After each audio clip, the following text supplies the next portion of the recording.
Саламатсыздар ма? Бізде қазір марапат НОБД жаңағы платформасына марапаттарды енгізу видеосы. Бұл жерде қазір кіру ретін көрсетемін. Бізде мындай марапат nobd.edu kz сайты болады. Осыған кірген кезде бізде осындай терезе шығады. Осы жерде бізде мектептің атынан регистрация жасап қойғанбыз. Логиндерін группаға жіберген болатын. Парольмен бірге соңынан жерге жазасыздар. Парольный жерге жазасыздар астына. Содан кейін барып IT батырмасын басқан кезде бізде ETSP сұрайды. Сол ETSP-ға ETSP ключті де жібердім мектептің. Соған сол ETSP ключті жазып, паролін жазып кіресіздер. Қазір жерге паролін жазамын.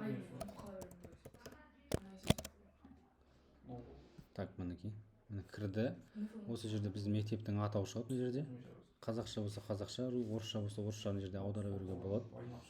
Осы жерде мінекей, мына жерде осы батырманы басамыз. Содан кейін өзімізге марапат салатын болсақ, мына жерде осы терезе аты жөні деген терезе бар. Немесе через иін іздесек те болады. Мысалы мен өзімдікін іздейтін болсам, фамилиямды жазамын. Іздеу батырмасына поиск басамыз. Содан кейін жерде шығады фамилиялар. Мына мысалы екінші шықты, Бейсенбаев Самат. Енді жерде карандаш бейнесін басамыз. Карандаш кнопкасын. И осы жерде мінекей 11 ма қадам шығады. Бұның кезек-кезекше ретінен толтырып шығасыздар. Мына жерде біріншісін тексересіздер, әрі қарай батырмасын батасыздар. Мына жерде тоже мектептің атауы шығады. Одан кейін мына жерге қосымша ақпараттарды толтырып шығасыздар. Бұл енді НОБД арқылы байланысқан, енді білімі бәрі шығып тұру керек негізінен. Біз тек қана грамота салатын жерлерді қосып шығамыз. Так, жетістіктер туралы. Міне. Мәліметтерді қосу бар болса, осы жерден бастап документтерді қосып шығамыз. Мына жерде ешқандай қоспаймыз. Міне. Мәліметтерді қосу дейміз да. Мына жерге іс-шара түрі, қандай грамота, қандай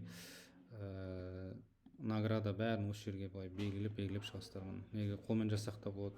Ұйымның атауы. Мына жерде дарын мен өрлеутікке автоматически шығады. Оны қосымшадан YouTube-тан жіберген видеода ары қарай көріп алсаңыздар болады. Кейін мынау бір грамотаны толтырып болғаннан кейін тағы да мәліметтерді қосып басасыздар, астына шыға беретін осыны. Астына қосып шыға береді. Сөйтіп ана жүктейді деген не хаттама бұйрық. Видео жазып жатырмын. Так, мынаның бәрін салып болғаннан кейін мына жақта активный болады. Әрі қарай батырмасын басып кете бересіздер. Ары қарай ол жаңағы YouTube-тағы видеода толық айтылған қалай жасау керек екенін.